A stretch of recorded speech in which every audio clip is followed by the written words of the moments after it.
चतुर्थी, अष्टमी,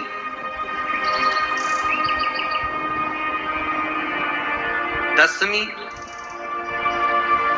एकादशी, प्रदोष, शिवरात्रि, ये तिथियां ऐसी तिथियां हैं जिन तिथियों पर अगर भूलवश भी श्राद्ध पक्ष की दूज, चतुर्थी, अष्टमी, दशमी, एकादशी, प्रदोष, शिवरात्रि, ये श्राद्ध पक्ष की वो तिथियां हैं जिन तिथियों पर अगर गौ माता को एक चुल्लू पानी भी अगर पिला दिया जाता है तो हमारे पूर्वजों को तर्पण और तिलांजलि की जरूरत नहीं पड़ती, वो तर जाती।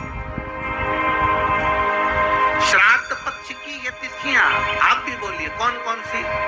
दूज, चतुर्थी, अष्टमी, दशमी, एकादशी, प्रदोष और शिवरात्रि, ये वो तिथियां हैं। अगर भूलवश भी अगर कोई गाय को पानी दे देता है, भूलवश भी हमारे घर में आए हुए किसी अतिथि को, हम किसी को नहीं पहचानते, उस व्यक्ति को हमने अगर अपना पास में रखी हुई जल के पात्र में से भी अगर जल दे दिया होता है और उसने अपनी प्यास बुझा ली होती है तो हमारे पूर्वज, ये श्राद्ध पक्ष में इसका फल 1000 लाख गुना हो जाए, लाख गुना, 1000 लाख गुना इसका फल। श्राद्ध पक्ष, ये तिथियां एक ऐसी तिथियां हैं जिन तिथियों पर श्राद्ध पक्ष में गौ माता को भूल चूक से भी अगर किसी ने पानी पिलाया या कोई साधारण व्यक्ति जिसको तुम पहचानते नहीं, जिसको तुम जानते नहीं, जल का आचमन भी करा दिया तो भी सुख है। उन तिथियों का स्मरण आप फिर करेंगे।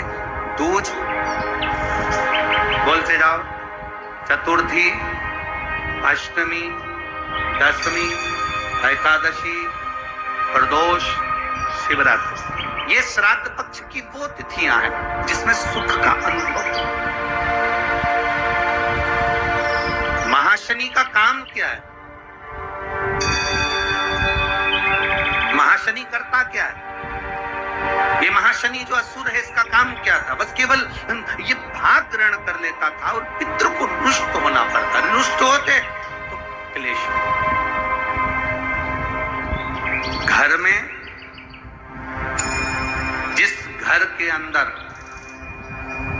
धूप छोड़ने के बाद पितृपक्ष में 16 दिन, जिस घर में धूप छोड़ने के बाद हाथ की अंजलि में जल लेकर नहीं छोड़ा जाता था, केवल धूप छोड़ दी और अंजलि में से पानी नहीं छोड़ा गया। गाय को श्राद्ध पक्ष में रोटी निकालकर खिला दी, थोड़ा सा जल गाय को नहीं दिया गया। कौवे को रोटी दी गई, कागा को भोजन दिया गया, जल नहीं छोड़ा गया। ब्राह्मण को भोजन कराकर उसको जल नहीं दिया गया।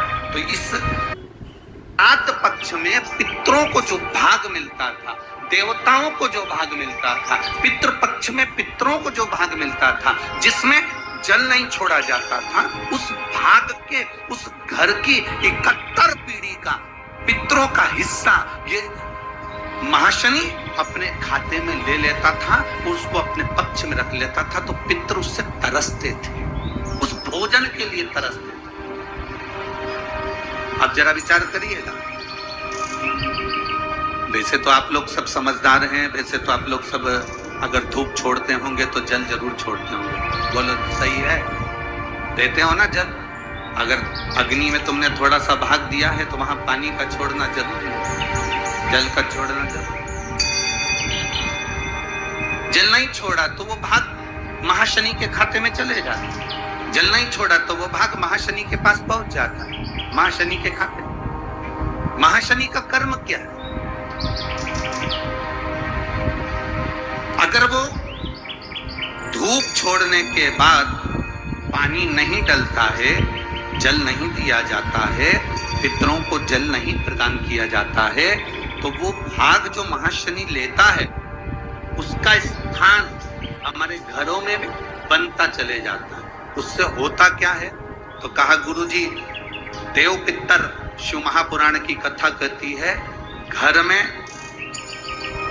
मान लो 1 रुपया कमाकर लाया जा रहा, घर के अंदर यदि 1 रुपया आ रहा है तो सवाया खर्च हो रहा, घर में धन दिख नहीं रहा, एक जरा सा बर्तन रखा है उसके पीछे घर में विवाद हो रहा है, तो समझ लो ये महाशनि का भाव प्रबल है।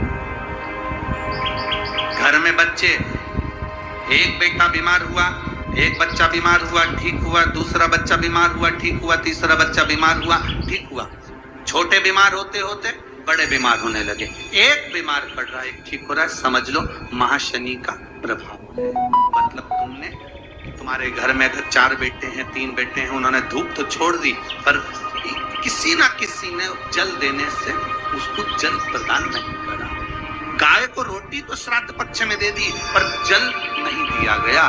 गाय को अगर रोटी देने जा रहे हो तो थोड़ा सा बाल्टी में पानी भर कर ले जाओ, अगर बाल्टी में भी पानी नहीं ले जा सकते, थोड़ा सा जल उसके मुख पर जरूर देना चाहिए कि वो जल का आचमन कर ले। कौवे को अगर भोजन दिया है, कागा को अगर भोजन दिया, थोड़ा सा जल का भाग भले कटोरी में भर कर ले जा, और छत पर थोड़ा सा भाग जल का छींटो, पर छींटना जरूर।